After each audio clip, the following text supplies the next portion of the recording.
We've had to leave now, Aunt Camille. All around us, the happy buzz of the wedding celebration was interrupted by the anxious whisper of my 5-year-old nephew Timothy. He gazed at the floor under our table while his tiny hand held mine with unexpected vigor. I'm 35 years old, a pediatric nurse in Portland, Oregon, and my name is Camille Watson. Timothy's remarks chilled me to the bone as I sat at my sister Brittany's wedding reception, watching her dance with her new husband, Jake. There was a lot of laughter and rejoicing in the sophisticated setting. But my heart was pounding because of something in my nephew's voice. Leaning down to his level, I said, "What's wrong, sweetheart?" Brittany's ex-boyfriend Timothy was a brilliant youngster who hardly ever displayed fear. However, he suddenly had big brown eyes that seemed to be a mixture of fear and recognition. He said, "Look under the table," in a voice that was almost audible over the music. As I looked around the reception hall, I noticed the lovely decorations and the happy guests. "Please, Aunt Camille, we need to leave." For this wedding, Brittany had gone all out. The aroma of white roses permeated the air as the crystal chandeliers illuminated tables covered in ivory linens. As Brittany had always insisted on perfection in everything she did, everything appeared to be flawless. Brittany had been our family's golden child growing up. She was 3 years younger than me, but in our parents' perspective, she was the one who excelled academically, won beauty pageants, and could do no wrong. Brittany went through life expecting everything to be given to her, while I worked double jobs to pay for nursing school. She still appeared to feel that the world owed her happiness at the age of 28. However, my sister had been acting strangely lately. Her conduct has changed over the last few months, and I was concerned about it. She had become unpredictable, collapsing into intense moods that kept her in bed for days at a time or crazy with energy at other times. She dismissed my concerns when I questioned her about it, using the dismissive laugh she had mastered as a teenager. She would respond, "You worry too much, Camille. All I'm worried about is the wedding." Timothy pulled at my hand once more, with greater vigor. "Aunt Camille, please." This information was taught to me at school. When we saw it, the police officers instructed us on what to do. In an effort to avoid drawing notice from the other diners at our table, my stomach began to slowly descend. I leaned over and picked up the white tablecloth's edge. Beneath the table, partially concealed beneath Timothy's short legs, was a collection of objects that had no place being at a wedding reception. What I saw chilled my blood and validated my darkest worries about what had been happening to my sister. A rolled-up $20 bill, small plastic bags with white residue, and what seemed to be a tiny mirror with powder traces on it. With trembling hands, I hurriedly replaced the tablecloth. With the insight that no 5-year-old should have, Timothy's naive face gazed up at me. At school, Officer Johnson showed us photos of that material. According to him, if we ever see it, we should tell a grown-up we trust right away. I felt terrible for this young child who had somehow been exposed to this perilous environment. When I picked up Timothy for our weekend visits, I reflected on all the occasions Brittany had appeared preoccupied. How she had hurriedly left her flat without allowing me to enter. The abrupt mood swings, the missing family meals, and the way she appeared nearly insane while organizing the wedding and spent money she said she didn't have. I tried to maintain my composure as I whispered, "You're absolutely right, sweetheart. We're going to deal with this now." I turned to face Brittany across the reception area, who was now giggling uncontrollably over something Jake had muttered in her ear. Her eyes were too bright, her movements too lively. I could not read Jake's expression, but I could see that he kept looking toward our table with a possessive hand on her lower back. Douglas and Margaret Watson, our parents, were seated at the head table, smiling with satisfaction at the ideal wedding of their youngest daughter. Mom had been using a tissue to wipe away her makeup during the entire ceremony, and Dad had been crying as he brought Brittany down the aisle. They were unaware of what was taking place in front of them. I reflected on the wedding preparations of the previous year. How Brittany had insisted on using the city's priciest venue. The expensive designer gown that I produced in 2 months. The lavish European honeymoon, she said, Jake's family was funding. I now questioned where the money had actually come from and what else had been happening behind the scenes at this wedding straight out of a fairy tale. Timothy gave my hand another squeeze. Aunt Camille, will we be all right? Despite my thoughts racing with the ramifications of what we found, I answered firmly, yes, baby. We will be more than all right. But before we speak with Grandpa and Grandma, I must take some photos of what you discovered. I took out my phone and angled it beneath the table, attempting to look casual. It was unmistakable and damning evidence. What should have been the best day of Brittany's life had now been tainted by whatever she had gotten herself into. More than anything else, it was putting Timothy at risk, and I would not stand for that. My mind rushed back through the last few months, making connections I had previously been too optimistic to notice as I covertly took pictures of the evidence beneath our table. Brittany's drastic weight reduction, which she ascribed to the stress of her wedding. During our phone conversations, she would bounce off the walls before crashing into quiet. The costly purchases were followed by desperate phone calls regarding money. Jake, whom she had just known for 8 months, was one of the new group of people she had begun to spend time with. After promising Brittany everything she had ever desired, Jake Morrison had stormed into her life like a tornado. Despite having no obvious work, he was personable, well-dressed, and appeared to have a lot of money. Brittany had been evasive when I asked her what he did for a living, citing something about business opportunities and investments.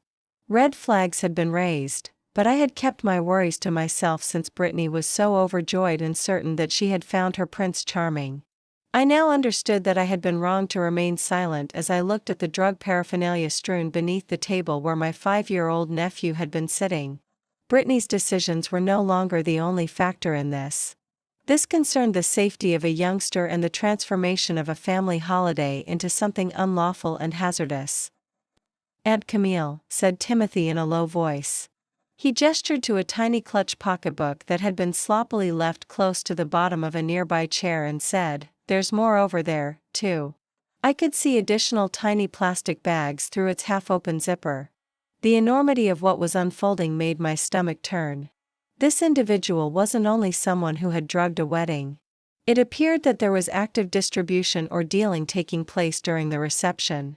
With fresh eyes, I looked around the room and saw details I had previously overlooked.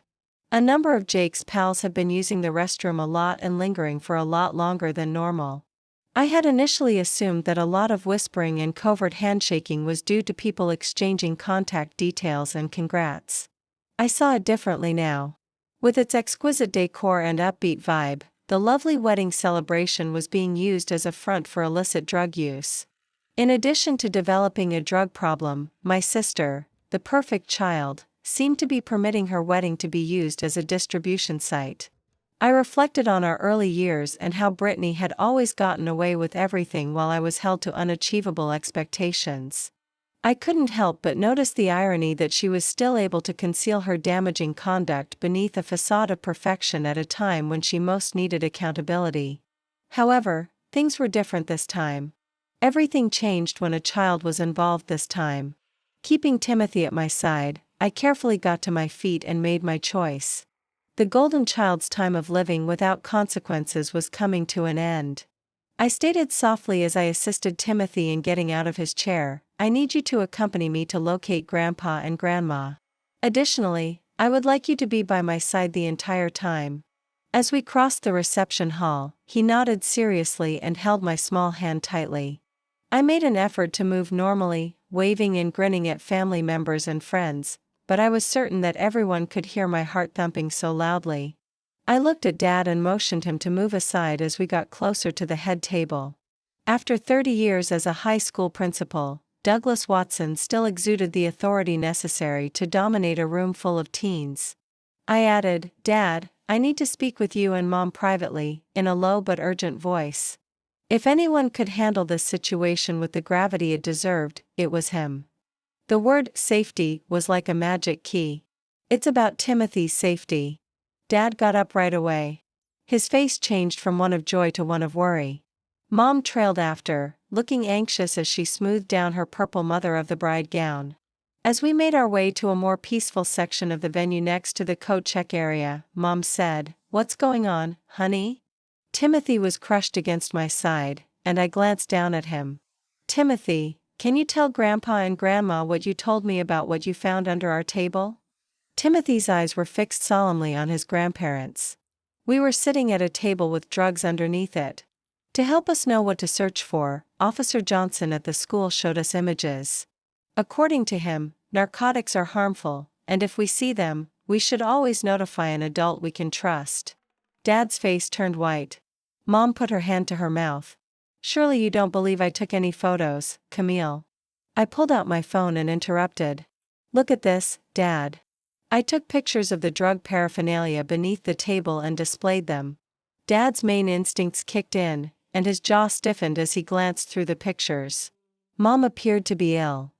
There's more, I added, displaying the images of the purse with extra bags. Oh my God, Mom murmured, glancing across the room at Brittany, who was now posing for pictures with Jake and his groomsmen. Dad, I think there's active drug dealing happening at this reception. Timothy could have been exposed to dangerous substances, and there's no telling how many other people are involved. How did this happen, our baby girl? Dad was already in crisis management mode. I need you to stay with me, Camille.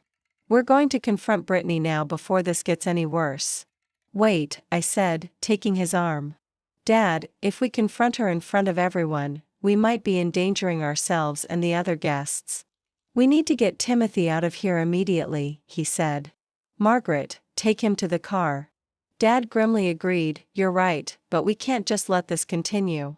There are children here and elderly relatives. If someone gets hurt because we didn't act. We're not sure how Jake's buddies will react if they believe they're about to be revealed. She laughed too loudly at whatever he said, her movements still too animated, her pupils dilated even in the bright reception lighting. I have an idea, I said slowly. What if we approach Brittany privately? I watched as Jake leaned over to whisper something in her ear, his hand resting on her lower back in what I now realized was a controlling gesture rather than an affectionate one. Let her know that we are aware of the situation and provide her an opportunity to wrap things up discreetly. We take more severe measures if she declines. Dad thought about this while keeping his gaze fixed on his youngest daughter on the other side of the room. I firmly said, then we call the police if she had gone too far to listen to reason. I won't let Timothy or anybody else suffer because we were too scared to act morally. Dad. The plan felt flimsy, but it was better than making a scene that might put everyone at the reception in danger. So we agreed that I would go up to Brittany by myself first, pretending that I wanted to talk to the bride, and Dad would stand by the exit with Mom and Timothy, ready to call for help if necessary. Camille, Brittany said, throwing her arms around me in a desperate rather than loving embrace, isn't this perfect? I walked across the dance floor, swaying to the gentle jazz music, weaving between couples, and breaking away from Jake with a bright smile that didn't quite reach her eyes. Isn't everything flawless? My heart ached for the sister I'd grown up with. The girl who'd once braided my hair and shared her Halloween candy with me up close.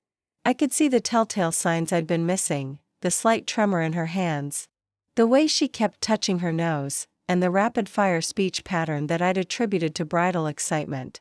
Brittany, could we go outside for a moment? I need to talk to you about something important, I whispered softly. Her grin wavered. How about?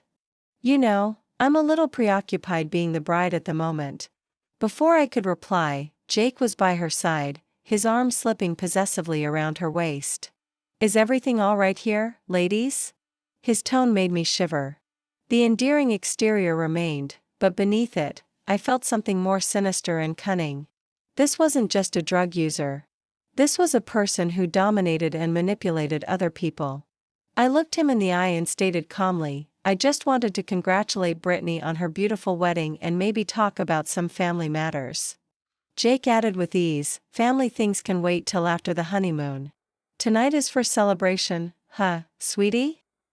Brittany nodded eagerly, but I caught the flicker of anxiety in her eyes. Jake's right. Whatever it is, Camille, we can discuss it later. Just enjoy the party, please. I realized that approaching her gently wasn't going to work.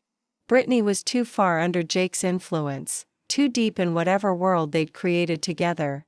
I needed to be direct, even if it meant taking a risk. I found the drugs under our table, Brittany, I said firmly but quietly. A 5-year-old child was sitting inches from cocaine and other drug paraphernalia when Timothy found them first. The impact was powerful and instantaneous. Brittany fell backward into Jake as her face became white. He caught her, but his face had become dangerously icy. Brittany answered softly, I have no idea what you're talking about. Her voice trembled, though. Yes, you do, I added. Jake does, too. Will you stop this immediately and receive the assistance you require, or will I have to call the police to keep Timothy and everyone else safe? Jake moved forward and spoke in a menacingly low voice. Camille, you must exercise extreme caution while leveling allegations. You wouldn't want to ruin your sister's special day over a misunderstanding, would you? This is a private family gathering. However, I had had enough of being intimidated. Your conversion of my sister's wedding into a drug den is the only thing destroying this day. Jake, Timothy is 5 years old. He was seated close to your stockpile at 5. Brittany's meticulously placed makeup started to run as she started to cry. Please, Camille. You're not understanding. It is not what it appears to be. I firmly answered, then explain it to me. Because it appears to me that you are both intoxicated at your own wedding. And you've endangered everyone in this room. At last, Jake's mask came off entirely. Camille, you know what? You were the stiff sister all along. Everyone could be happy if you kept your mouth shut. I'm concerned about my nephew's safety. I fired back. Additionally, you make it everyone's business when you do drugs around kids. Brittany was crying now, wiping her cheeks with trembling hands. Timothy was never supposed to see anything. All of this was not my intention. But that did happen, I said, my resolve unwavering despite my heartache for her. See me, Brittany. Take a look at me. How recently did you go an entire day without using? How recently did you feel like yourself? Her eyes were haunted as she gazed at me. And briefly, beneath the impact of Jake and the drugs, I had a glimpse of my actual sister. I can't recall, she muttered. Jake violently grabbed her arm. Babe, don't listen to her. She is simply envious that you have found happiness while she remains alone. We discussed this. We are not understood by your family. Now, the domineering conduct was clearly visible. And I understood that Brittany's problems went beyond her addiction. Someone was taking advantage of her weaknesses in order to influence her. Brittany, I whispered frantically. I have always loved you, and I still do. Even though it seemed like your parents liked you more than you, this isn't love or happiness. Look around you. Your son found drugs at your wedding. Brittany looked across the reception hall, and I could see that she was starting to realize how serious the situation was. I interrupted, this is your choice, your life, your son's safety. Jake's face twisted with anger. That's enough, Brittany. Other guests began to notice our intense conversation, and several of Jake's friends were watching us with obvious concern. I want to get clean, she whispered so quietly I nearly missed it.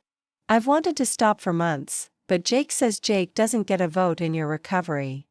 For the first time since I had approached them, Brittany shook her head and retreated from him.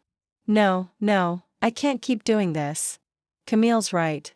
Timothy could have been hurt. What kind of mother am I? The kind who can choose to get help, I replied firmly. We're leaving now. She's not going anywhere with you. You don't know what you're messing with here, Camille. Jake stood between us once more, his voice growing louder. We can leave together tonight, right now, and tomorrow we can start figuring out how to get you into treatment. That sounded like a threat. The reception was still going on around us, but we were in our own little bubble of stress and danger. And then all of a sudden I realized that some of Jake's friends were getting closer to us. I turned to face the exit and saw Dad watching us closely, his phone already in his hand, while Mom stood next to him with Timothy, who was safely out of the way of whatever was about to happen. You see, I'm a nurse, so I'm a mandated reporter. And Timothy's disclosure of drug exposure means I'm legally required to report this to Child Protective Services. Dad caught my eye and held up his phone, clearly ready to call for help at my signal. I turned back to Jake with renewed confidence, and actually, Jake, I think you're the one who doesn't know what he's messing with. both of their cheeks lost color as the implication set in, and Jake's expression suddenly changed from menacing to terrified. "You can't do that," he said. "Everything will be ruined by you." "Everything's already ruined," I remarked coolly as I took out my phone. "The question is whether I call CPS right now or whether we deal with this as a family." With her bridal gown crumpled and her makeup streaked with tears, Brittany glanced between Jake and me. I said, "Please, Camille, if you call them, they might take Timothy away from me. Then you need to make some very quick decisions. Are you willing to put your son's safety first? Are you willing to go into treatment? Are you willing to cut ties with the people who are feeding your addiction?" Jake took Brittany's arm once more. "She's bluffing, so don't listen to her. Your family has always been envious of our possessions, but I was tired of his manipulation." I waved to Dad, who at once began to approach us with resolute steps, and I could see Mom behind him guiding Timothy to the door. "Jake, allow me to present my father, Douglas Watson." "Dad, would you like to tell Jake what happens when adults bring drugs to parties where kids are present? He's been a high school principal for 30 years, so he's dealt with more drug traffickers and manipulative partners than you can imagine.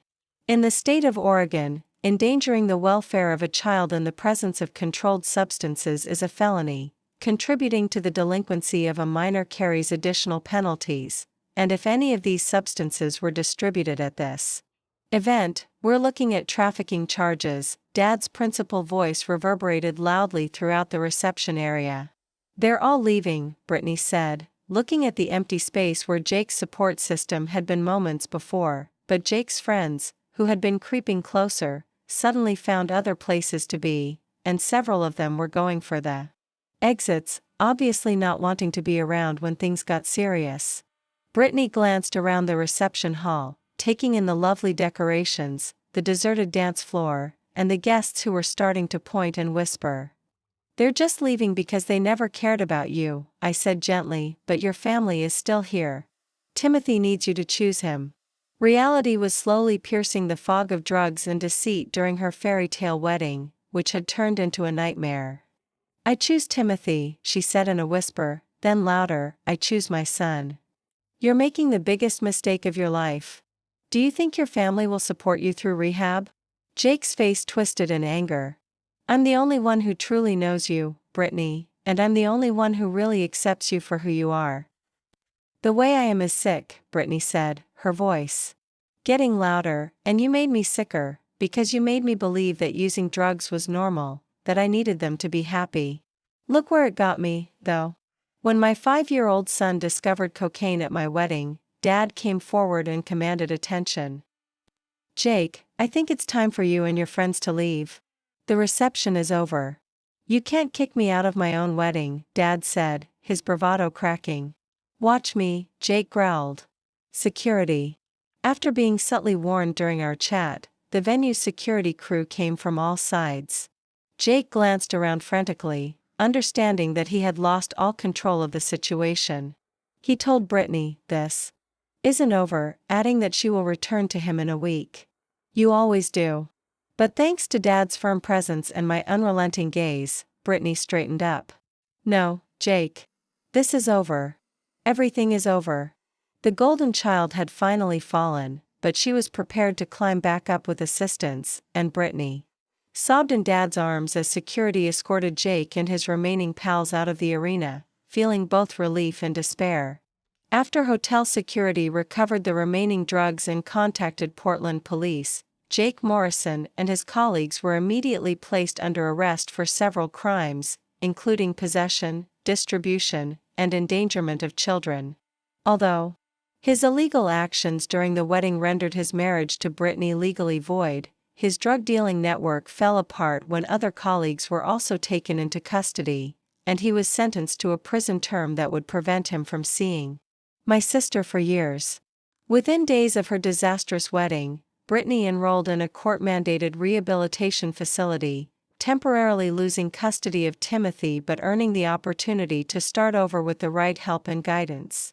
That night, as I drove home, with Timothy securely buckled in the back seat, I thought about how I had had to shatter my sister's delusions about her ideal life in order to protect a child, and that sometimes the greatest act of love is to refuse to allow someone to be destroyed. Even if it means playing the villain in their tale long enough for them to discover the truth.